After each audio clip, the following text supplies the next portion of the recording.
आपण सुरू करूया. रघुवंशमचा दुसरा सर्ग पाहतोय. काल आपण दुसऱ्या सर्गातल्या 38व्या श्लोकापर्यंत पाहिलेलं होतं. आता आज पुढे 39व्या श्लोकापासून पुढे पाहूया.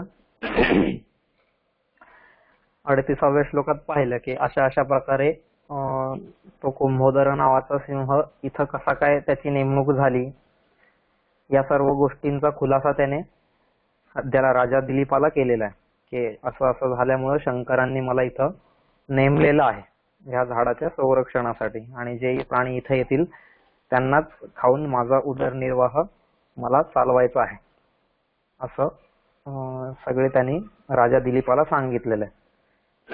आता तो पुढे सांगतोय. 39वा श्लोक आहे. तस्यालमेषाक्षुदितस्य तृप्तै प्रदिष्ट काला परमेश्वरेण उपस्थिता शोणितपारणामे सुरद्विषश्चांद्रमसी सुधेव. पुन्हा एकदा सांगतो. 39वा श्लोक. तस्यालमेषाक्षुदितस्य तृप्तै प्रदिष्ट काला परमेश्वरेण उपस्थिता शोणितपारणामे सुरद्विषश्चांद्रमसी सुधेव. काय म्हणतात ते या श्लोकामध्ये?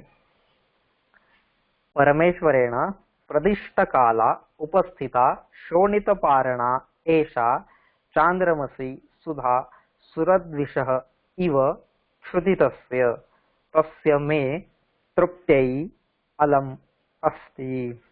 ठीक आहे, असा हा त्याचा अन्वय आहे. काय म्हणतात ते की तस्य क्षुदितस्य मे, तस्य म्हणजे आता त्या भुकेलेल्या, क्षुदितस्य म्हणजेच भुकेलेल्या, नाही का, क्षुदितस्य मे त्या भुकेलेल्या माझी, मे म्हणजे माझी, तृप्त्यै तृप्ती करण्याकरता, त्या भुकेलेल्या माझी तृप्ती करण्याकरता किंवा मला संतुष्ट करण्याकरता, मला तृप्त करण्याकरता, तृप्त्यै परमेश्वरेण प्रदिष्ट काला, परमेश्वरेण म्हणजेच भगवंताने, देवाने, परमेश्वराने, प्रदिष्ट काला, काल म्हणजेच आता मरणवेळा, नाही का, मरणवेळा ज्याला म्हणतो आपण काळ, ठीक आहे, अंतिम काळ, तो प्रदिष्ट काला म्हणजे जिची मरणवेळा ठरवलेली आहे अशी, प्रदिष्ट काला परमेश्वराने जिची मरणवेळा ठरवलेली आहे अशी, एषा म्हणजे आता ही जी गाय आहे, या गायच्या रूपी शोणितपारणा, शोणित म्हणजेच काय? शोणित म्हणजे रक्त, ठीक आहे.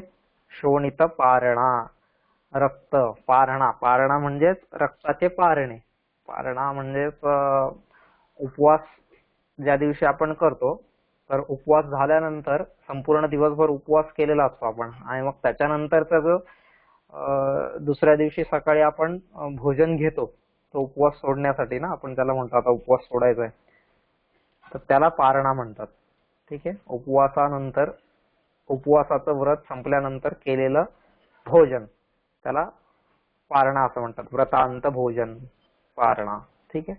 तर त्या रक्ताचे पारणे, शोणित पारणा, त्या रक्ताचे पारणे सुरद्विषः, सुर म्हणजेच देव, आणि देवांचा द्वेष्टी, देवांचा द्वेष करणारा. मग कोण करायचं देवांचा द्वेष? तर ते असुर, नाही का. सुर म्हणजे देव, आणि असुर जे सुर नाहीयेत ते म्हणजेच असुर. असुशुर म्हणते इति असुराः म्हणजे ते असुर. तर जे सुरद्विषः, जे देवांचे द्वेष्टी आहेत, असं म्हणजेच असुर. आता इथं हा जो संबंध आहे, जेव्हा आपण पुढचं वाक्य वाचतो त्यावेळेस आपल्याला कळतं की इथं सुरद्विष हा शब्द कोणाला उद्देशून वापरलेला आहे? तर राहूला वापरलेला आहे. ठीक आहे. राहू नावाचा जो दैत्य होता, त्याला उद्देशून, किंवा जो ग्रह आपण ज्याला म्हणतो राहू, तर त्याला उद्देशून वापरलेला हा शब्द आहे. सुरद्विषः, राहुला, त्या राहुला चांद्रमसी सुधा इव, चांद्रमसी. आता चांद्रमसी म्हणजेच काय? चंद्रसम, नाही का, चंद्रासम असलेली, चांद्रमसी म्हणजे आता चंद्रासम असलेली म्हणजेच कशी? की चंद्रामध्ये जे शीतलता आहे, इतर जे काही त्याच्यातले जे गुण आहेत त्या गुणांनी युक्त असलेली चांद्रमसी सुधा इव, त्या गुणांनी युक्त असलेल्या अमृताप्रमाणे, सुधा, सुधा म्हणजेच अमृत, ठीक आहे, त्या अमृताप्रमाणे इव, परत इथं इव आलेला आहे, तर चांद्रमसी सुधा इव, चंद्रातील अमृताप्रमाणे. आता चंद्रातील अमृत म्हणजे चंद्राप्रमाणे ज्याचे गुण आहेत अशा अमृताप्रमाणे अलम, पुरेसं होईल, नाही का. अलम म्हणजे बस पुरेसं होईल, एवढं पूर्ण होईल मला, तेवढ्यावरती माझं भागेल, अलम असं. ठीक आहे, संपूर्ण श्लोकाचा अर्थ सांगतो परत एकदा. त्या भुकेलेल्या माझी तृप्ती होण्याकरता परमेश्वरानेच जिची मरण वेळा ठरवलेली आहे अशा या गायीचे रुधिरान्न म्हणजेच रक्तरूपी अन्न राहुला ज्याप्रमाणे चंद्रातील अमृत पुरेसे होते अगदी त्याचप्रमाणे मला सुद्धा पुरेसे होईल, असा सरळ अर्थ आहे या श्लोकाचा. काय सांगतो आता सिंह राजा दिलीपाला, की आता मला तेव्हापासून शंकरांनी इथं माझी नेमणूक केलेली आणि तेव्हापासून एवढं सांगितलेलं आहे की इथं जो कोणी प्राणी येईल त्या आलेल्या प्राण्याला तू खायचंय आणि त्याच्यावरती तुझा उदरनिर्वाह तू करायचा आहे. त्याच्या व्यतिरिक्त तू दुसरीकडे कुठेही प्राण्यांना मारायला जाता कामा नये. ठीक आहे, जंगली प्राण्यांना त्रास देता कामा नये. पण हा, जे इथं येतील ते मात्र तुझ्यासाठीच आलेले असणार आहेत आणि त्यांच्यावरती तुझा संपूर्ण अधिकार असणार आहे. मग तेव्हापासून मी इथं वाट बघत बसलेलो आहे की आज प्राणी येईल, उद्या प्राणी येईल. आणि आज अशा बऱ्याच दिवसांनी मी काय होतो, खूप भुकेलेला होतो. बऱ्याच दिवस कोणताही प्राणी इकडे आलाच नव्हता, फिरकलाच नव्हता. त्याच्यामुळं मी खूप भुकेलेला आहे असं हा सिंह सांगतोय ना का. क्षुधितस्य तस्य मे क्षुधितस्य, त्या भुकेलेल्या माझी. क्षुधा, क्षुधा म्हणजेच भूक नाही का. आपल्या ह्याच्यामध्ये पण शंकराचार्य पण म्हणतात की क्षुधा तृषार्थां जननीं स्मरन्ति. क्षुधा तृषार्था म्हणजे भुकेलेला तहानेलेला जर बालक असेल तर तो काय करतो, जननीं स्मरन्ति, तो त्याच्या आईलाच आठवतो ना. तो त्याच्या आईचेच आठवण काढतो, तो त्याच्या आईकडेच जातो, तिच्याकडेच मागायला जातो की मला भूक लागलेली आई, नाही का. असा क्षुधा, क्षुधितस्य म्हणजेच भुकेलेल्या माझी. तृप्त्यै, माझी तृप्ती करण्याकरिता. आता तृप्ती करण्याकरता म्हणजेच काय की आता एवढ्या दिवसापासून मी उपवाशी आहेच ना. मग उपवाशी असल्यामुळं आता जर मी या गाईला खाल्लं तरच मला काय होणार आहे, तृप्ती मिळणार आहे, तरच संतुष्ट होणार आहे, तरच माझं पोट भरणार आहे, तरच एक तृप्तीचा ढेकर मी देऊ शकेल. असं सगळं तो सिंह सांगतोय की माझी तृप्ती करण्याकरता परमेश्वराने प्रदिष्ट काला, परमेश्वराने जिची मरण वेळा ठरवलेली आहे, ठीक आहे ना, प्रदिष्ट काला. आपल्याला इथं बऱ्याचदा असे प्रश्न पडतात ना का असं कसं काय झालं, ह्याच्या जीवनात असं का झालं, त्याच्या जीवनात असं का झालं. आता मागे त्या दिवशी एकाने मला विचारलं होतं की संभाजींनी एवढं छान कार्य केलंय स्वराज्याचं म्हणा किंवा ह्या सगळ्या गोष्टी आणि इतका उत्कृष्ट माणूस होता, सगळा हे होता, मग तो तर खरंच देवाचा लाडका असणार ना. पण एवढा देवाचा लाडका असलेला माणूस सुद्धा त्याला असं मरण कसं काय आलं, नाही का. असा त्यांनी प्रश्न विचारला होता. म्हणजे आपल्याला प्रत्येकाला असं वाटतं की असं झाल्यानंतर असं का झालं, ह्याच्या बाबतीत असं का झालं, ह्याच्या बाबतीत असं व्हायला नको होतं. आणि प्रश्न बरोबर आहे ना की संभाजींसारखा माणूस, नाही का, छत्रपती संभाजी, त्यांच्यासारखा माणसाला असं मरण यावं ही दुर्दैवाची गोष्ट आहे. मग त्यावेळेस देवाला काही वाटलं नाही का, देव का बरं धावून आला नाही. किंवा ज्याप्रमाणे हे जे संत लोक आहेत वगैरे त्यांच्या मदतीला देव धावून गेला, पण संभाजींच्या मदतीला का नाही धावून गेला, नाही का. स्वराज्याचे हितरक्षकच होते ना ते पण, पण तरीही त्यांच्याकडे देव गेलेला नाहीये. मग असं का बरं. असे बरेच आपल्याला वेगवेगळ्या ठिकाणी प्रश्न पडत असतात. आता हे एकाने मला विचारला होता म्हणून सांगितलं. पण असे आपल्याला बरेच प्रश्न पडत असतात ना की ह्याच्या बाबतीत असं का झालं आणि त्याच्या बाबतीत असं का नाही झालं. पण त्याच्या मागचं कारण हे प्रदिष्ट काला, परमेश्वराने ज्याचं मरण जेव्हा ठरवलेलं असतंय, जसं ठरवलेलं असतंय ते त्याच प्रकारे तसंच पूर्ण होतं किंवा तसाच तो माणूस मरतो. त्यामुळं ह्या गोष्टी आपल्या हातात नाहीयेत की मी कसा मरणार आणि कसा जिवंत राहणार, कुठं जन्म घेणार, त्या आपल्या हातात नाहीयेत. आपल्या हातात काय आहेत? फक्त आणि फक्त कर्म करणं हे आपल्या हातात आहे, नाही का. कर्म जर आपण करायचं सोडून दिलं तर काय होणार आहे? तर आपली गती आपोआपच अध म्हणजेच खाली खाली होत जाणार आहे. खालच्या दिशेला जात जाऊ आपण. आणि आपल्याला जर ऊर्ध्व गती पाहिजे तर मात्र मला माझ्या कर्मांचं वजन वाढवावं लागेल. कारण कर्मांशिवाय दुसरी कोणतीच गोष्ट या जगामध्ये आपल्याला तारू शकणारी नाही. एक सुभाषितकार सांगतो त्याच्या सुभाषितामध्ये की धनानि भूमौ पशवश्च गोष्ठे भार्या गृहद्वार जनश्मशाने देहश्चितायां परलोक मार्गे कर्मानुगो गच्छति जीव एकः. काय सांगतोय तो? की धनानि भूमौ. आता जुन्या काळात काय व्हायचं की अशा हे बँका वगैरे नसायच्या त्यावेळेस, आणि बँका नसायच्या तर मग लोक काय करायचे, आपलं जे धन आहे ते धन कुठंतरी त्यांना लपवायचं असायचंच ना, कुठंतरी साठवून ठेवायचं असायचं. त्याचा साठा तर करायचाच होता. मग ते काय करायचे, त्यांचं धन भूमौ म्हणजे जमिनीमध्ये पुरून ठेवायचे, नाही का. जमिनीमध्ये गाडून ठेवायचे, त्याच्यावरती काहीतरी मार्क करून ठेवायचे, हा इथं मी माझं धन ठेवलेलं आहे, नाही का. जे आयुष्यभराची पुंजी असायची ते सगळं धन ते एखाद्या घड्यामध्ये, कशात पेटीमध्ये काहीतरी भरून ते त्या जमिनीमध्ये, भिंतीमध्ये कुठंतरी ते गाडून ठेवायचे, नाही का. आयुष्यभराची कमाई, ज्याच्यासाठी आयुष्यभर मरमर केली ती सगळी कमाई कुठं?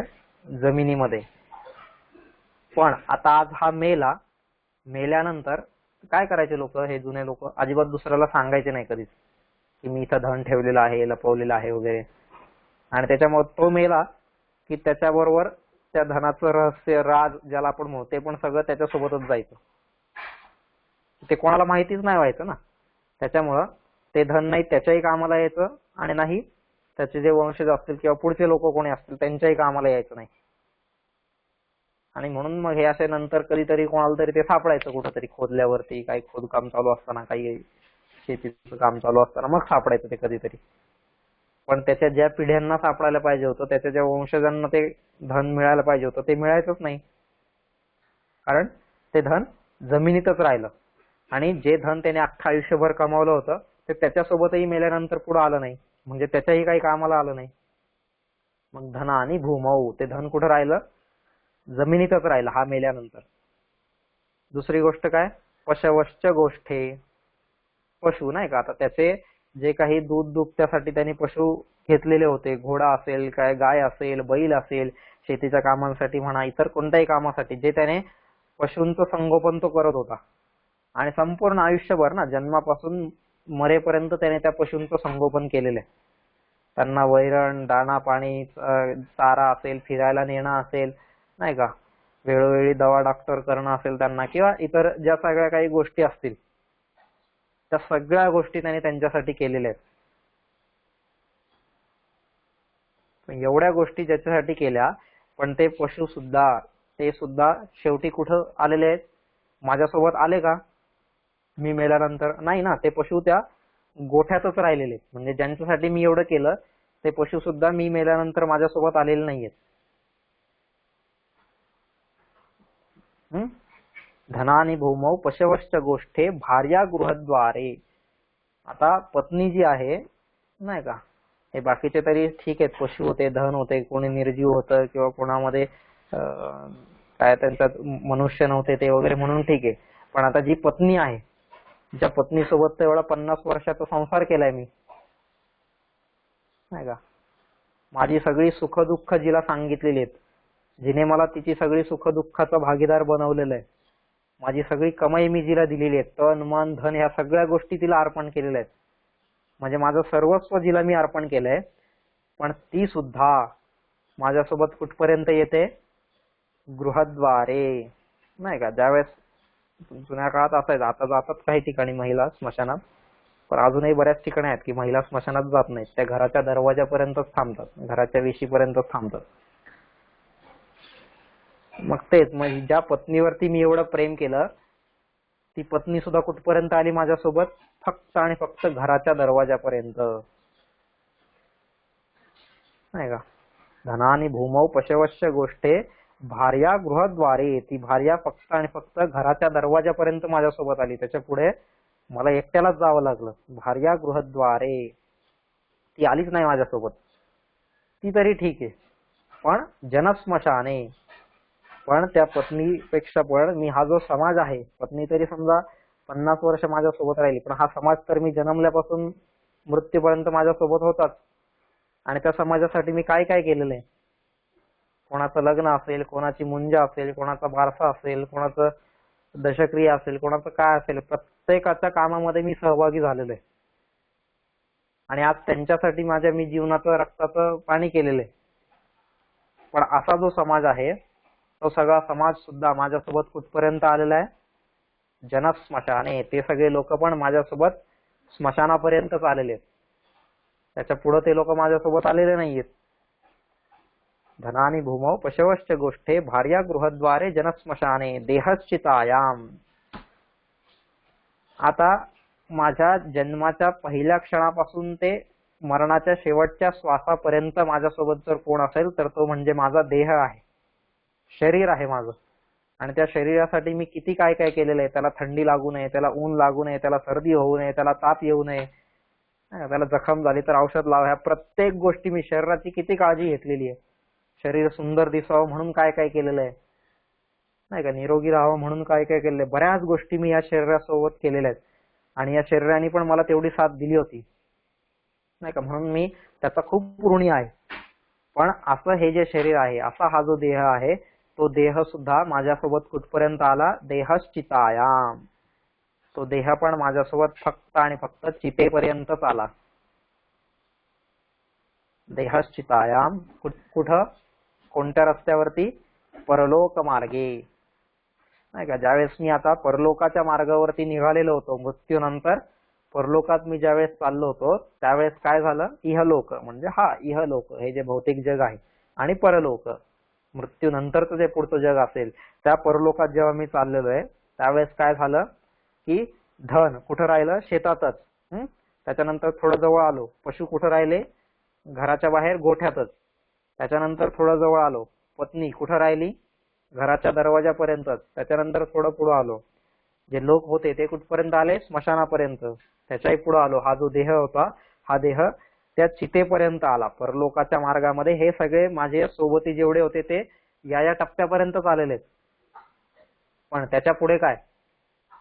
धनानी भूमौ पशवश्च गोष्टे भार्या गृहद्वारे जनस्मशाने देहश्चितायाम परलोक मार्गे कर्मानुगो गच्छति जीव एकः.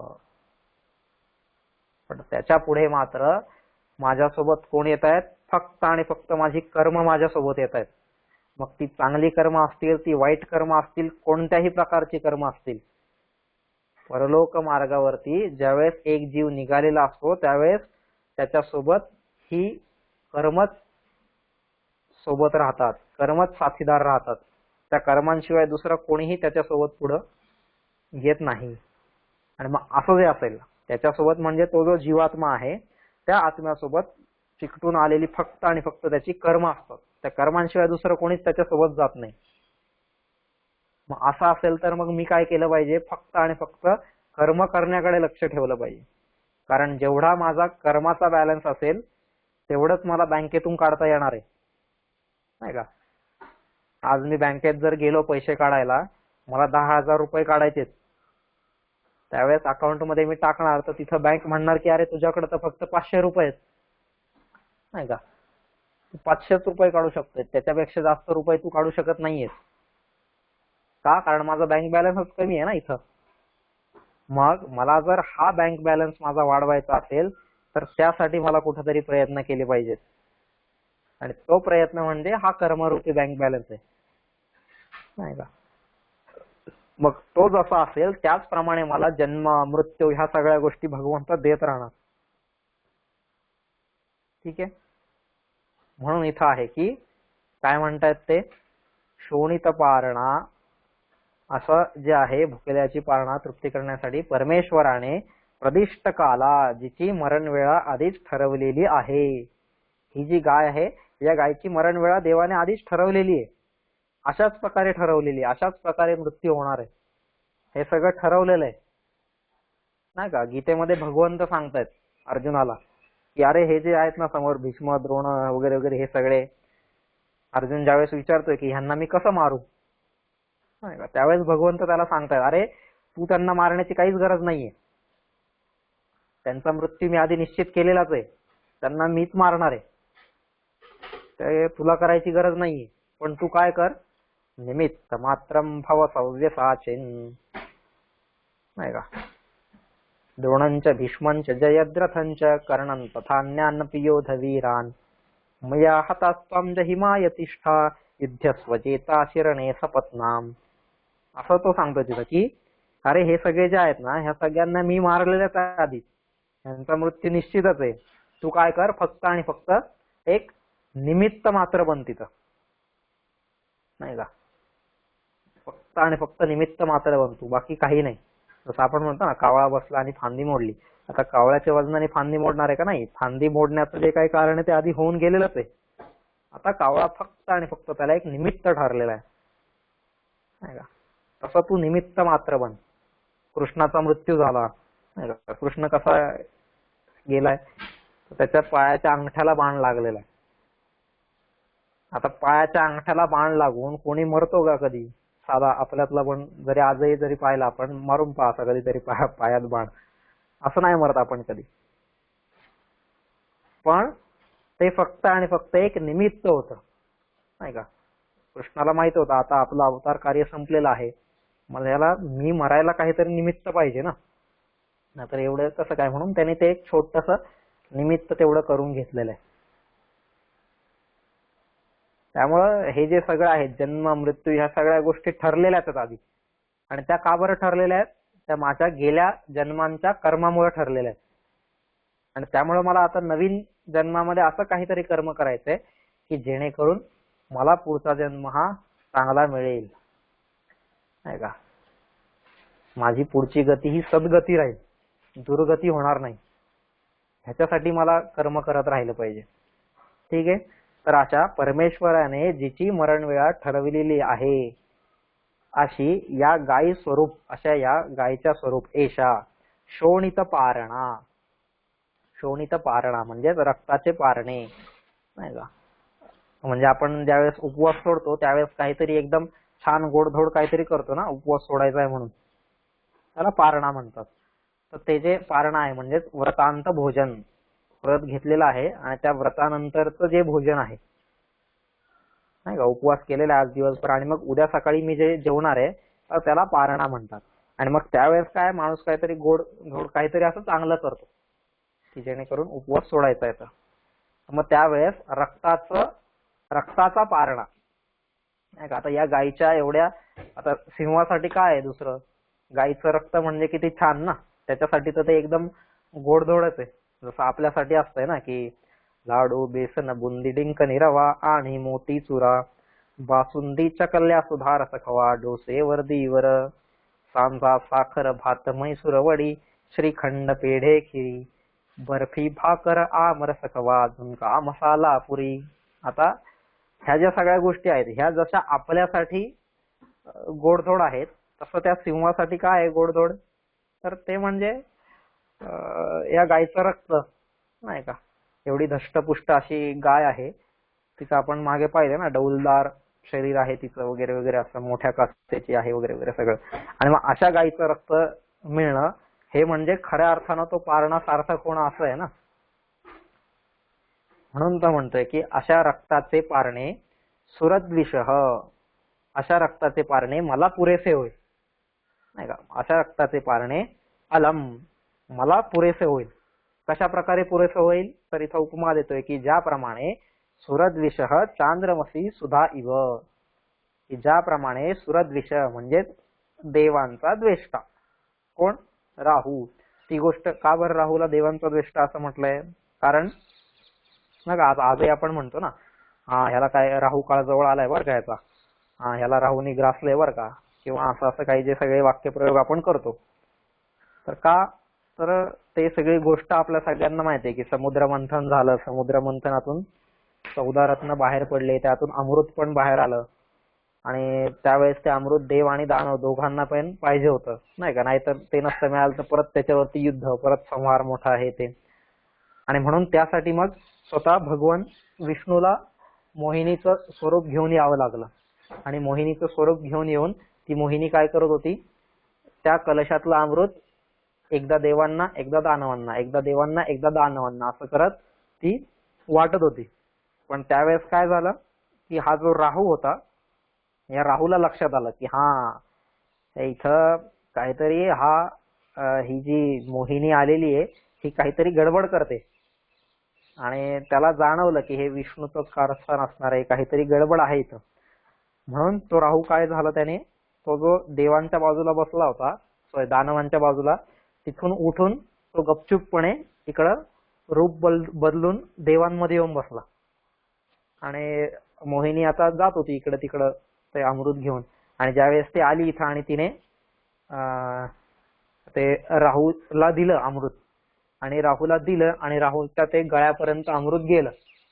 आणि मग अचानक विष्णूंना लक्षात आलं की हा तर राहू आहे, हा तर रूप पालटून इथं बसलेला आहे, दानवांमधून देवांमध्ये येऊन बसलाय. आणि असं म्हणून त्यांनी लगेच तिथल्या तिथं आपलं विष्णू रूप धारण करून त्याचं मुंडकं धडा वेगळं केलं, शिर धडा वेगळं केलं. पण ते अमृत त्याच्या गळ्यापर्यंत पोहोचलेलंच होतं ना, त्याच्यामुळे त्याचा हा जो एवढा भाग होता तेवढा कायमचा अमर झाला, आणि ते खालचं शरीर जे होतं ते नष्ट झालं. म्हणजेच आता ही जी गोष्ट आहे ह्याच्यातून ते काय सांगतायत की ज्याप्रमाणे राहूला चंद्रातील अमृताप्रमाणे, म्हणजे चंद्रासारखे शीतल असलेल्या अमृताप्रमाणे तेवढंच अमृत त्याला पुरेसं झालं ना, जिवंत राहण्यासाठी, कायम जिवंत राहण्यासाठी तेवढंच अमृत त्याला पुरेसं झालं नाही का, त्याच्यामध्येच तो तृप्त झाला. अगदी त्याचप्रमाणे मला या गायीचं रक्त काय करेल, आता तृप्त करेल. ज्याप्रमाणे राहूला चंद्रातील अमृत पुरेसं होतं, अगदी त्याचप्रमाणे मला सुद्धा काय होईल, हे गायीचं जे रक्त आहे ते गायीचं रक्त पुरेसं होईल असं सांगतात. आता काही जण ह्याला थोडंसं खगोलशास्त्राशी पण जोडतात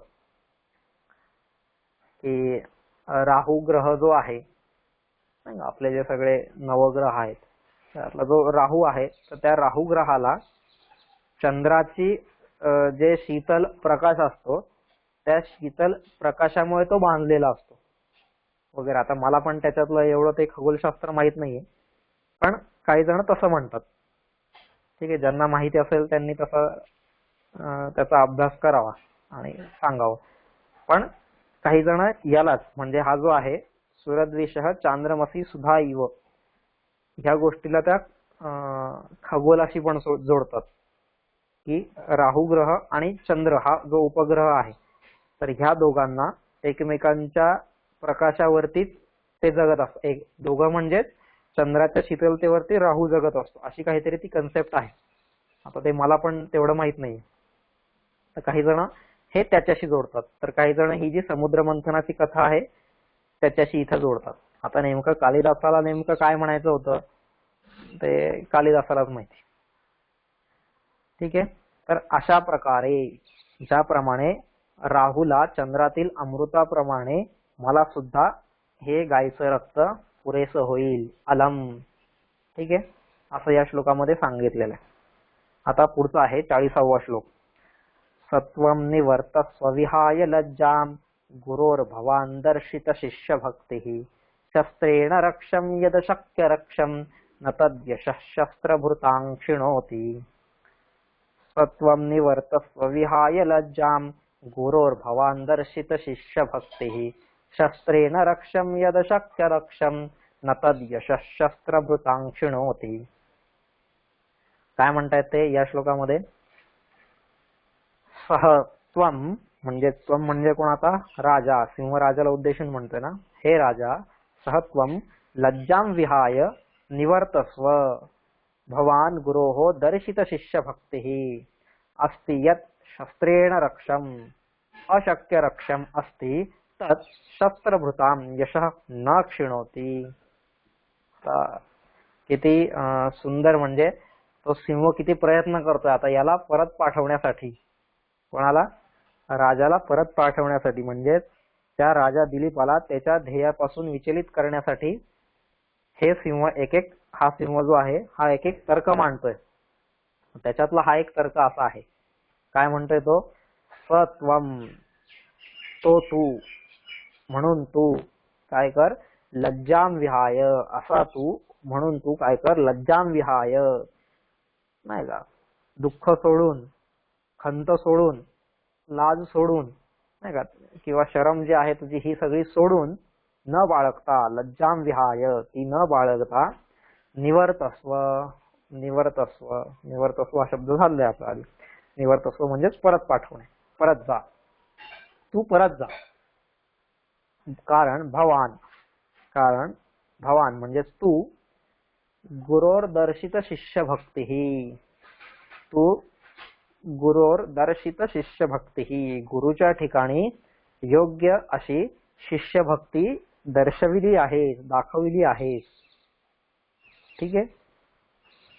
कारण जेथे, यत, यत म्हणजे जेथे, रक्षम, रक्ष्य म्हणजे ज्याचं रक्षण करायचं आहे अशी वस्तू. रक्ष, जसं नाही का आपण भक्ष्य म्हणतो ना, भक्ष्य म्हणजे काय? ज्याचं भक्षण करायचं आहे ती भक्ष्य, नाही का. ज्याचं पोषण करायचं आहे तो काय? पोष्य.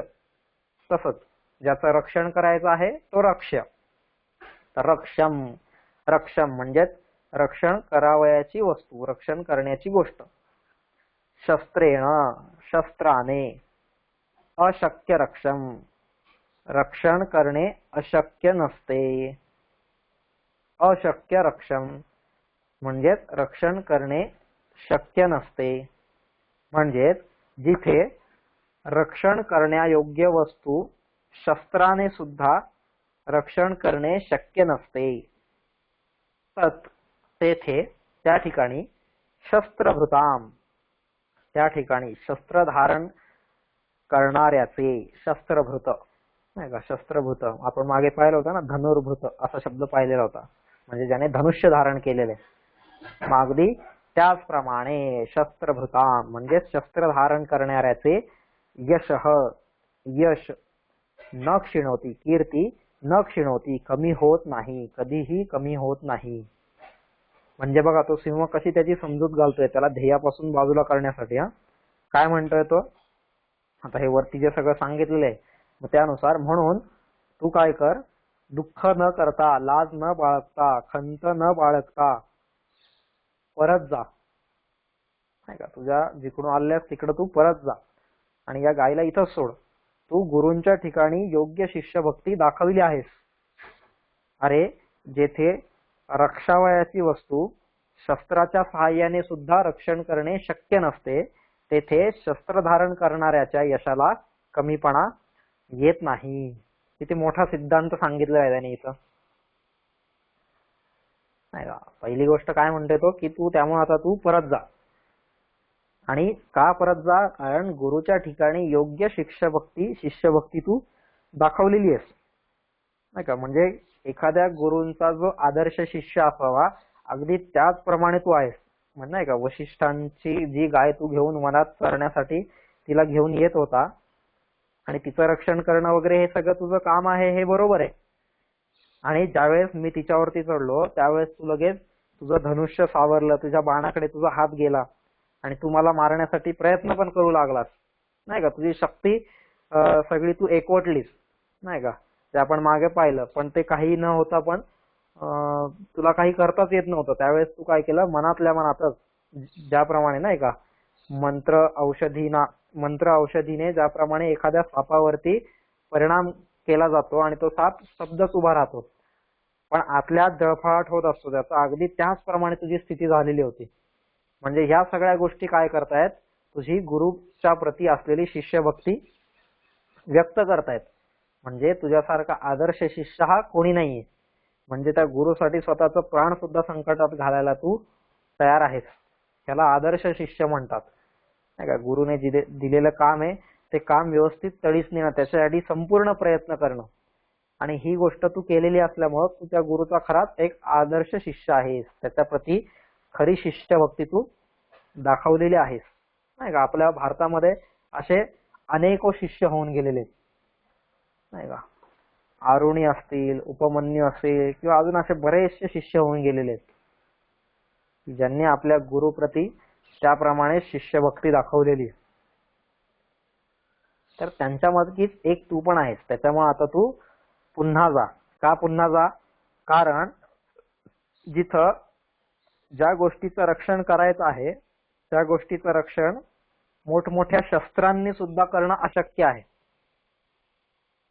नाही का, एखादा वीर योद्धा आहे, त्याच्या हातात शस्त्र आहे, पण त्या शस्त्राने पण समोरच्या गोष्टींचं रक्षण करणं ज्यावेळेस अशक्य होतं त्यावेळेस त्या शस्त्र धारण करणाऱ्याच्या यशाला, कीर्तीला कधीही कमीपणा येत नाही. ठीक आहे. म्हणजेच कसं की एखादा कोणीतरी शूरवीर योद्धा आहे नाही का, आणि तो शूरवीर योद्धा लढतोय, पण लढत असताना अशी स्थिती झाली की त्याचं रक्षण कोणत्याच शस्त्राने मला करताच येत नाहीये. सगळी माझी शस्त्र त्याच्या समोर फोल ठरलेली आहेत, विफल ठरलेली आहेत नाही का. आणि पण माझी कीर्ती आजपर्यंत काय की आजपर्यंत मी एकही युद्ध हरलेलं नाहीये किंवा ज्या पण सगळ्या गोष्टी झालेल्या आहेत. तर मग त्याच्याने त्याची कीर्ती कमी होईल का? नाही होणार. का? जसं आपण रामायणात पाहिलं की राम आणि लक्ष्मण ज्यावेळेस नागपाश सोडलेला आहे मेघनाथाने, इंद्रजिताने, तर त्याच्याने ते दोघेही मूर्छित झालेले आहेत त्या नागपाशाने. आता त्या नागपाशासमोर ह्यांचं काही चालूच शकत नाहीये ना. म्हणजेच त्या नागपाशासमोर कितीही शस्त्रास्त्र यांनी चालवली तरी ती उपयोगी ठरणारच जिथं नाहीयेत. तर मग तिथं राम आणि लक्ष्मण मूर्छित झालेले आहेत. मग त्यांची कीर्ती कमी झाली का? त्यांचं यश कमी झालं का? नाही. का नाही? कारण त्याच्या योग्य जेवढं कर्म होतं तेवढं तर त्यांनी केलेलंच होतं. पण ह्या दैवी शक्तींसमोर त्याचा काही शस्त्राचा उपयोग होत नाहीये ना. नाही का, एखादा माणूस समजा एखादा मिलिटरी मॅन निघालेला आहे आणि त्याला सांगितलेलं बघा हा माणूस आहे, ह्याचं तू रक्षण करायचंस, तो त्याला घेऊन चाललेला आहे. पण रक्षण करत असताना अचानक काहीतरी अशी नैसर्गिक आपत्ती आली नाही का. समजा चाललेले आहेत आणि चाललेले असताना अचानक ज्याचं रक्षण करायचंय त्याच्यावरती वीज पडली. आता त्याच्यावरती वीज पडली त्यावेळेस हा काहीतरी करू शकणार आहे का? सैनिक काहीच करू शकणार नाही ना. मग त्यावेळेस त्याला इतर लोक असं म्हणू शकतात का, अरे नाही आम्ही तर तुला एवढा विश्वासाने पाठवला होता पण तू काही कामाचा निघाला नाही वगैरे, असं तिथं म्हणू शकणार का? नाही. कारण एखादा जर समोरचा शत्रू जर कोणी चालून आला असता तर त्याच्यापासून ह्याने नक्कीच रक्षण केलं असतं. पण ज्या गोष्टी आपल्या हातातल्याच नाहीयेत तिथं कितीही शस्त्रधारी जरी मी असलो तरी मी त्याच्या समोर तर काही त्याचं रक्षण करू शकणार नाहीये नाही का. तर त्यामुळं असं ज्यावेळेस होईल त्यावेळेस त्या शस्त्रधाऱ्याला जे मिळालेलं आतापर्यंतचं जे यश आहे, त्याची जी कीर्ती सर्वत्र पसरलेली आहे ती अजिबात कमी होत नाही. त्याच्या यशाला कधीही कमीपणा येत नाही. कारण ती गोष्ट त्याच्या हातातलीच नव्हती आणि जिथं त्याच्या हातातल्या गोष्टी होत्या तिथं तो व्यवस्थित लढलेला आहे आजपर्यंत नाही का. तर त्यामुळं तो सिंह असं त्या राजाला म्हणतोय. त्यामुळे तू अजिबात काहीही दुःख करून घेऊ नकोस. तुझी कीर्ती अजिबात कमी होणार नाही, तुझं यश अजिबात कमी होणार नाही, तुझी शिष्यभक्ती जी आहे गुरूंप्रती ती अजिबात कमी होईल असं तू मानू नकोस. किंवा इथून पुढे जगाच्या इतिहासामध्ये तुला कोणीही कधीही कमी लेखणार नाही. कारण का? कारण हे रक्षण करणं हे तुझ्या हातात नाहीच आहे. कारण हे सगळं दैवी आहे ना. स्वतः शंकराने जिथं निर्माण केलेलं आहे तर तिथं तुझं शस्त्र चालणार नाहीच आहे. आणि मग जिथं तुझा हात चिकटलेला आहे, तुझं शस्त्र चालू शकत नाहीये, त्यावेळेस तू काहीच करू शकत नाही. त्याच्यामुळे तुझी कीर्ती सुद्धा कमी होणार नाहीये, तुझं यश सुद्धा कमी होणार नाहीये. ठीक आहे. असा तर्क त्या सिंहाने राजाला दिलेला आहे. आणि बरोबर आहे ना. आता त्या राजाच्या जागी आपण जरी कोणी असतो तरी आपण असंच म्हटलं असतं ना आता सिंह म्हणतोय ते सगळं बरोबरच आहे. आता ह्याच्यात तर मी काहीच करू शकत नाहीये. त्याच्यापेक्षा मग आता जाऊया परत मागे आणि सांगूया गुरूंना की असं असं झालेलं आहे. आपल्यासारख्या सामान्यांनी असा काहीतरी विचार केला असता. पण इथं मात्र हा जो राजा दिलीप आहे, तो राजा दिलीप त्याच्या ध्येयापर्यंत कसा पोहोचलेला आहे पुढं, हे छान सुंदर वर्णन आहेच पुढं. पुढचा श्लोक पाहूया आपण. इति प्रगल्भम पुरुषाधिराजो मृगाधिराजस्य वचो निशम्य प्रत्याहतास्त्रो गिरीश प्रभावात आत्मन्यवज्ञां शिथिलीचकार. इति प्रगल्भम पुरुषाधिराजो मृगाधिराजस्य वचो निशम्य प्रत्याहतास्त्रो गिरीश प्रभावात आत्मन्यवज्ञां शिथिलीचकार. ठीक आहे, काय म्हणतात ते? पुरुषाधिराजः मृगाधिराजस्य इति प्रगल्भं वचः निशम्य अहं गिरीशप्रभावात् प्रत्याहतास्त्रः अस्मि इति मत्वा आत्मनि अवज्ञां शिथिलीचकार. असा त्याचा अन्वय आहे. काय आहे की पुरुषाधिराजः नाही का, पुरुषाणाम अधिराजः म्हणजे जो माणसांचा राजा आहे, माणसांचा राजा आहे. म्हणजेच आता माणसांचा राजा म्हणजे तिथं राजा. ठीक आहे, राजा दिलीप. पुरुषाधिराजः इति अशा प्रकारचे, इति अशा प्रकारचे, प्रगल्भम प्रगल्भ विचारांचे, ज्याच्या विचारांमध्ये प्रगल्भता आहे, अशा प्रगल्भ विचारांचे मृगाधिराजस्य, मृगाणाम अधिराज, मृग म्हणजे प्राणी, प्राण्यांचा राजा. कोण आहे प्राण्यांचा राजा? सिंह नाही का. पुरुषाधिराज म्हणजेच राजा दिलीप आणि मृगाधिराज म्हणजेच हा सिंह, कुंभोदर नावाचा सिंह. प्रगल्भ विचारांचे मृगाधिराजस्य, सिंहाचे वचः, वचन, भाषण, बोलणं, संभाषण हे सगळं ऐकून, निशम्य, निशम्य म्हणजेच ऐकून, गिरीश प्रभावात, गिरीश प्रभावात ईश्वराच्या प्रभावामुळे. गिरीश, गिरीश म्हणजेच आता जो गिरी म्हणजेच काय, पर्वत. जो पर्वताचा ईश्वर आहे. कोण आहे पर्वताचा ईश्वर? म्हणजे पर्वतावरती वास करणारा तो म्हणजेच भगवान शंकर नाही का. मग अशा भगवान शंकरांच्या प्रभावामुळे, गिरीश प्रभावात, ईश्वरांच्या, भगवान शंकरांच्या प्रभावामुळे प्रत्याहतास्त्र नाही का, आपल्या अस्त्र, प्रत्याहत आपल्या अस्त्रांची गती कुंठित झाली आहे हे जाणून नाही का. त्यावेळेस आता ज्यावेळेस सिंहाने सांगितलं त्यावेळेस त्याला कळालं ना की हा असं असं झालेलं आहे, म्हणून माझा हात चिकटलेला आहे, माझं अस्त्र काही चालू शकत नाही, मी काहीच करू शकत नाहीये. हे कशामुळे सगळं होतंय? तर हे गिरीश प्रभावात, हे त्या भगवान शंकरांच्या प्रभावामुळे माझ्या शस्त्रांची गती कुंठित झालेली आहे. माझं शस्त्र अजिबात चालू शकत नाहीये, काहीच कामाचं उरलेलं नाहीये. हे जाणून आत्मनी अवज्ञाम शिथिलीचकार. हे जाणून आत्मनी अवज्ञान, आपली स्वतःचीच अवज्ञा, आपला स्वतःचाच अपमान, शिथिलीचकार, शिथिलीचकार. शिथिलीचकार म्हणजे त्याने त्यजेत इति अर्थ, त्याने तो त्यागला, त्याने तो सोडला, शिथिल केला, तो अपमान विसरून गेला. ठीक आहे, म्हणजेच काय, आता इथं काय सांगतात ते संपूर्ण श्लोकाचा एकदा अर्थ सांगतो की तो राजा अशा प्रकारे प्रगल्भ विचारांनी युक्त असलेले असे या सिंहाचे भाषण ऐकून गिरीशाच्या प्रभावामुळे आपल्या अस्त्राची गती कुंठित झाली आहे किंवा थांबली आहे हे जाणून आपला अपमान विसरून गेला. ठीक आहे, असा हा त्याचा सरळ अर्थ आहे.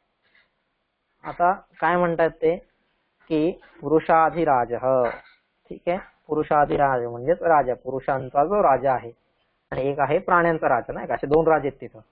दोन्ही राजे एकमेकांच्या समोर उभे आहेत. एक पुरुषांचा राजा म्हणजे राजा दिलीप आणि एक प्राण्यांचा राजा म्हणजेच कुंभोदर सिंह.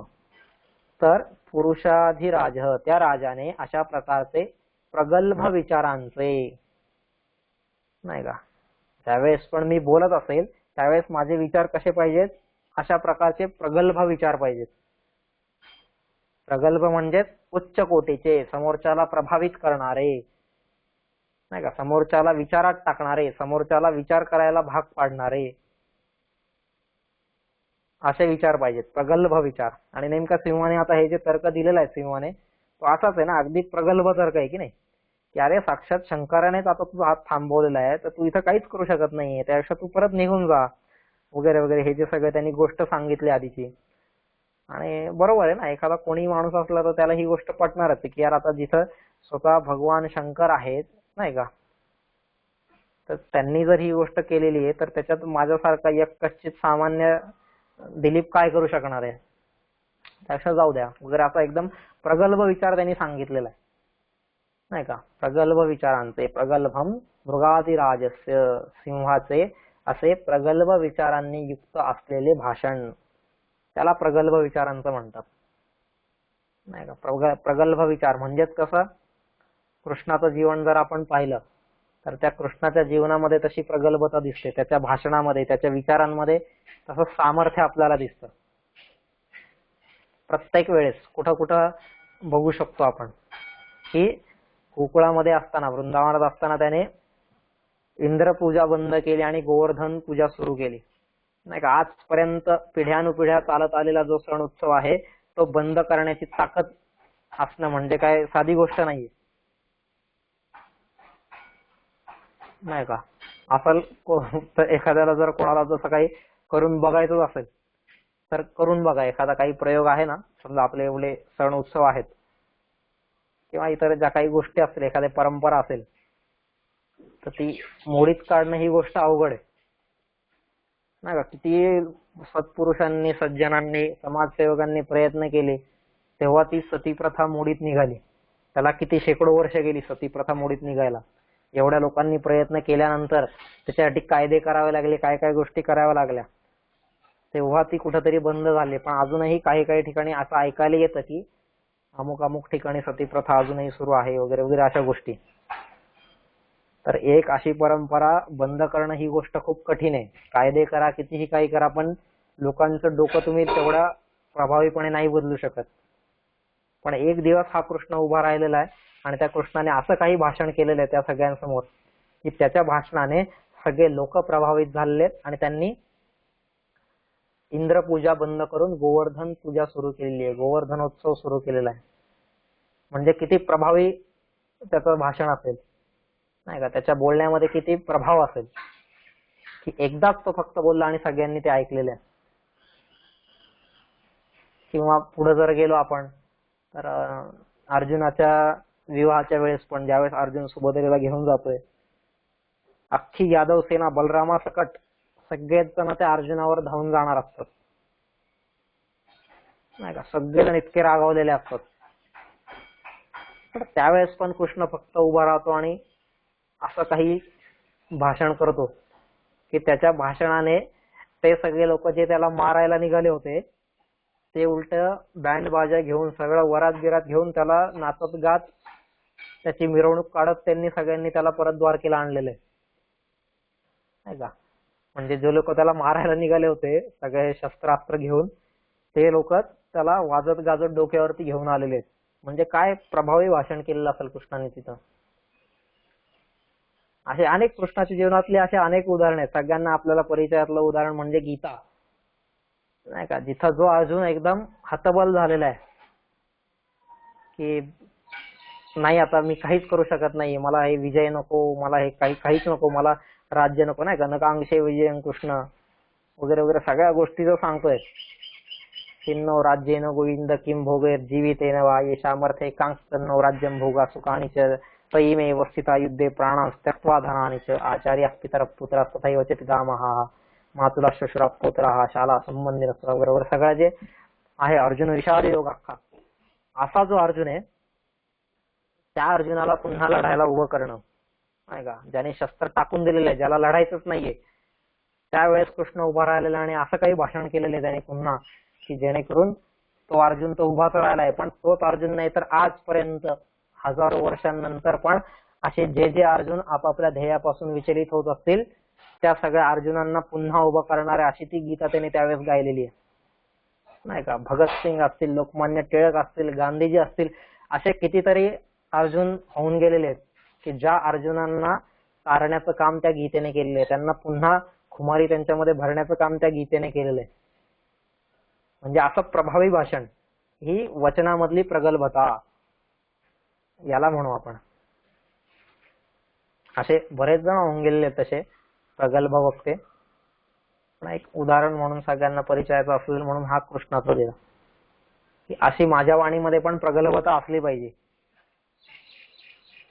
समोरच्याला ती गोष्ट मला समजावता आली पाहिजे, त्याला ती गोष्ट सांगता आली पाहिजे. तर ही जी गोष्ट आहे ही वाणीची प्रगल्भता, ही सिंहाच्या वाणीत जी होती ती ऐकून, ते प्रगल्भतेने युक्त असलेले भाषण ऐकून गिरीश प्रभावात आता राजाला कळालं की हे सगळं अरे कशामुळे झालेलं आहे, भगवान शंकरांच्या प्रभावामुळे ही सगळी गोष्ट झालेली आहे, नाही का. हे साधं सुद्धा नाहीये, ही तर दैवी शक्तीचा याच्यामध्ये हस्तक्षेप आहे. आणि जिथं दैवी शक्तीचा हस्तक्षेप आहे तिथं तिसरा कोणीही काहीही करू शकत नाहीये, नाही का. असे कितीतरी प्रसंग झालेले की दैवी शक्तीचा हस्तक्षेप असल्यानंतर कोणीही काहीही करू शकत नाही. बऱ्याच जणांना असे काही काही प्रसंग माहिती असतील की जिथं इतर सर्व शक्ती या फोल ठरतात आणि ती दैवी शक्तीत कामाला येते. गीता पण म्हणते 18व्या अध्यायात दैवं चैवात्र पंचमम, नाही का. जिथं देवाने हात घातलेला आहे तिथं मात्र कोणीही काहीही करू शकत नाही. आणि आता ही सगळी गोष्ट जर माहिती आहे मला आणि हे सगळं मी जाणतोय, तर त्यावेळेस मी काय करतोय, म्हणून माझं हे जे हाताची गती आहे, माझी ही शस्त्राची जी गती आहे ती कुंठित झालेली आहे. कशामुळं? त्या भगवंतामुळं. आणि हे सगळं माहीत झाल्यामुळं तो जो राजा होता तो राजा काय झाला, आपला अपमान विसरून गेला, नाही का. नाहीतर त्याला त्याच्या अपमानामुळं खूप कासावीस झाला होता तो, नाही का. खूप तडफडत होता मनातल्या मनातच, त्याची तडफड चालू होती. जे आपण मागे पाहिलंय ना की मंत्रौषधी रुद्धवीर्य भोगी व अंतरदह्यत, नाही का. भोगी व म्हणजे तो जो साप आहे, जो साप मंत्र आणि औषधींनी ज्याची शक्ती रुद्ध, ज्याची शक्ती बांधलेली आहे, रोधलेली आहे, ज्याची शक्ती थांबवलेली आहे, ज्याच्या शक्तीवरती नियंत्रण मिळवलेले आहे, असा साप ज्याप्रमाणे आतल्या आतच दळफळाट करत राहतो, अगदी त्याचप्रमाणे हा राजा दिलीप सुद्धा आतल्या आतच या अपमानामुळं जळत राहिलेला होता. पण आता ज्या वेळेस इथं त्याला या सिंहाकडून कळालेलं आहे की असं असं ही जी सगळी गोष्ट कशामुळे झालेली आहे, तर भगवान शंकरांच्या प्रभावामुळे ही झालेली आहे. तुझं शस्त्र थांबणं किंवा हात चिकटणं किंवा ह्या सगळ्या गोष्टी आहेत, हे भगवान शंकरांच्या कृपाप्रसादामुळे झाले, त्यांच्या प्रभावामुळे झालेले. तर ही गोष्ट जाणल्यानंतर मात्र त्याचा हा जो जळफळाट होता तो सगळा जळफळाट काय झालेला आहे, कमी झालेला आहे, नाही का. त्याचा राग थोडा शांत झालेला आहे की ठीक आहे, हे भगवान शंकरांनीच केलेलं आहे, त्याच्यामुळे आता मी त्यांच्यावरती काय रागवणार, किंवा आता हा जो माझा अपमान झालेला आहे असं मला वाटत होतं, नाही का. एवढा शूरवीर पृथ्वीवरचा क्षत्रिय मी आहे आणि साध्या एका गायीची रक्षण करू शकत नाहीये, गायीचं रक्षण करू शकत नाहीये, तर ह्याच्यामुळं साहजिकच आहे त्याला अपमान वाटणारच ना, अपमानास्पद वाटणारच. म्हणजे ज्याच्यामध्ये अस्मिता आहे, ज्याच्यामध्ये तेजस्विता आहे, ज्याच्यामध्ये आत्मगौरव आहे, ह्या गोष्टी ज्याच्यामध्ये आहेत त्याला स्वतःच्या नाकर्तेपणावरती दुःख होणारच, जळफळाट होणारच, अपमानित वाटणारच. आणि तेच राजा दिलीपाच्या जीवनात सुद्धा आधी झालेलं होतं. पण आता ज्यावेळेस त्याला कळालेलं आहे की हे सगळं भगवान शंकरांनी केलेलं आहे, त्यावेळेस मात्र त्याचा तो जळफळाट कमी झाला. त्याला जे अपमानित वाटत होतं ते सुद्धा कमी झालेलं आहे. आता तो सगळा आपला अपमान विसरून गेलेला आहे. आत्मनी अवज्ञाम शिथिली चकार, आपला अपमान तो सगळा विसरून गेलेला आहे. असा इथं सांगतायत ते. म्हणजेच काय की आपण सुद्धा बऱ्याचदा असं होतं जसं आपण वरच्या ह्याच्यात पाहिलं ना की का बरं संभाजींना असा मृत्यू आला किंवा का बरं हे झालं, त्याच्या मागे असेल दैवाची काही इच्छा असेल किंवा पूर्वजन्माचं काही संचित असेल नाही का, प्रारब्ध कर्मांचं काही असेल किंवा क्रियमाण कर्मांचंही काही असू शकतं किंवा इतरही जे काय आहेत संचित कर्मांचं काही असू शकतं. तर ह्या सगळ्यांच्या गणितामुळे कुठेतरी या गोष्टी होत असतात. फक्त ही सगळी गणितं आपल्याला माहित नसतात. आपल्याला काय दिसतं, बापरे त्याचं असं असं वाईट झालं एवढंच आपल्याला दिसतं. पण त्याच्या आधीच्या जन्मामध्ये नाही का, इथे ह्याच्या आधी किती जन्म झालेले असतील त्याच्यामध्ये त्याची गती काय होती, त्याची कर्म कशी होती नाही का. आपल्याला ज्यावेळेस हा प्रश्न असा पडतो की बापरे संभाजीचा मृत्यू असा कसा झाला, पण त्यावेळेस आपल्याला कधी असा प्रश्न पडत नाही की वा संभाजींचा मृत्यू शिवाजींच्या घरात कसा काय झाला, त्यावेळेस आपल्याला असा प्रश्न पडत नाही. पण ज्यावेळेस संभाजींचा मृत्यू तसा होतो त्यावेळेस प्रश्न पडतो की बापरे संभाजींचा मृत्यू असा कसा काय झाला नाही का. दोन्हीकडून प्रश्न पडलेच पाहिजेत ना. एवढा छत्रपती शिवाजी महाराजांसारखा जो युगपुरुष आहे त्या युगपुरुषाच्या पोटी संभाजीचा जन्म झालेला आहे. मग संभाजीचा असा जन्म कसा काय मिळाला असेल आणि आपल्याला का बरं मिळत नाहीये, तर याचा अर्थ संभाजीने त्याच्या गेल्या जन्मांमध्ये अशी काहीतरी कर्म केलेली आहेत ना की त्यांना शिवाजी महाराजांच्या पोटी जन्म घ्यायला मिळालेला आहे. मग ज्याप्रमाणे त्या कर्मांनी असा जन्म मिळतोय त्याचप्रमाणे अशी काही कर्म आधी झालेली असतील की ज्यांच्यामुळे असा मृत्यू पण मिळालेला आहे. त्यामुळे त्याच्यामध्ये आश्चर्य करण्यासारखं असं काही नाही. आणि कदाचित ती काही देवाची इच्छा सुद्धा असेल नाही का, की जगाला दाखवून द्यायचं असेल की मरावं तर असं मरावं नाही का. आपण म्हणतो ना जगावं तर शिवबासारखं, मरावं तर संभाजीसारखं. आता ही जी गोष्ट आहे तर ही गोष्ट तशी आहे अगदी की संभाजी महाराजांना असा मृत्यू येणं ही सुद्धा एक काय भगवंताची इच्छा असेल त्यामागे नाही का. संभाजीच्या मृत्यूवरती आपल्याला प्रश्न येतो, पण त्याच वेळेस येशू ख्रिस्त आहेत किंवा अशी अनेक उदाहरणं आहेत इतिहासामध्ये की त्यांच्या मृत्यूकडे पाहून आपल्याला वाटत नाही का की असं का बरं झालं असावं. त्याच्यामागे काहीतरी भगवंताची इच्छा असणार, काहीतरी भगवंताची लीला असणार किंवा काहीतरी त्या कर्मांचं गाठोडं असणार, काहीतरी त्या कर्मांचं वजन असणार की त्याच्यामुळे ही सगळी गती प्राप्त होते. बऱ्याचदा आपल्याला पण वाटतं ना यार मी तर एवढं चांगलं राहतोय, मी तर एवढं सगळं करतोय आणि माझ्याच बाबतीत नेमकं असं का होतंय, मी काय कोणाचं घोडं मारलं का, मी कोणाचं काही वाकडं केलं का, असं आपल्याला प्रत्येकाला प्रश्न पडतो. आता ही जी गाय होती बिचारी गवत खायची होती, तिचं काय कोणाचं वाकडं करत नव्हती, पण तरी तिच्यावरती त्या सिंहाने हल्ला केला. काहीतरी झालेलं असणार आधी किंवा देवाने अशी काहीतरी नियोजन करून ठेवलेलं असणार आहे की जेणेकरून ह्या सगळ्या गोष्टी आपल्याला दिसतात नाही का. प्रत्येक संताच्या जीवनात जर पाहिलं तर कोणाच्या अंगावरती शेण फेकलेलं आहे, कोणाला दगड मारलेली आहेत, कोणाला वाईट टाकलेलं आहे, कोणाला अजून काय. पण तरी त्यांनी कधी या गोष्टींवरती दुःख व्यक्त केलेलं नाही किंवा कोणताही संत आपल्याला असं म्हणताना दिसत नाही की देवा मलाच का बरं असं दिलंय तू. कधी ज्ञानेश्वर महाराज म्हटलेत का देवा तुझं एवढी मी भक्ती करतोय, एवढी उपासना करतोय, तुझे विचार लोकांपर्यंत पोहोचवतोय आणि तूच मला ह्या लोकांपासून वाईट टाकलंय, असं कधी म्हटलेलं ऐकलंय का आपण.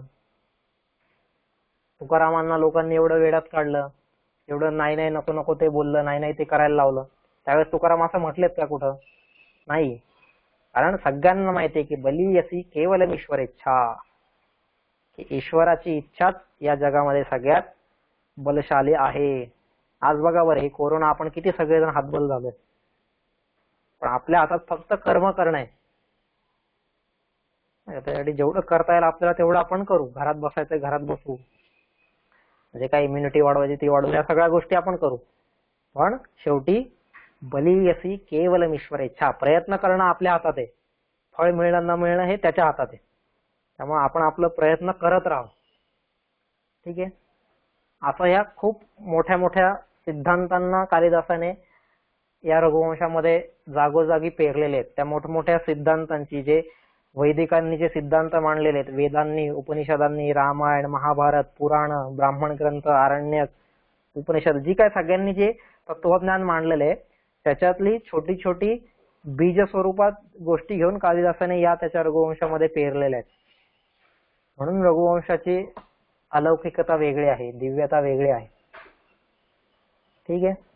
आणि त्याचा माझ्या विकासासाठी मला अभ्यास करता आला पाहिजे, हा त्याच्या मागचा आपल्या अभ्यासाचा दृष्टिकोन. आणि आपल्या संस्कृतीचा काय दृष्टिकोन होता तो समजून घेण्यासाठी आपण हा अभ्यास करतोय.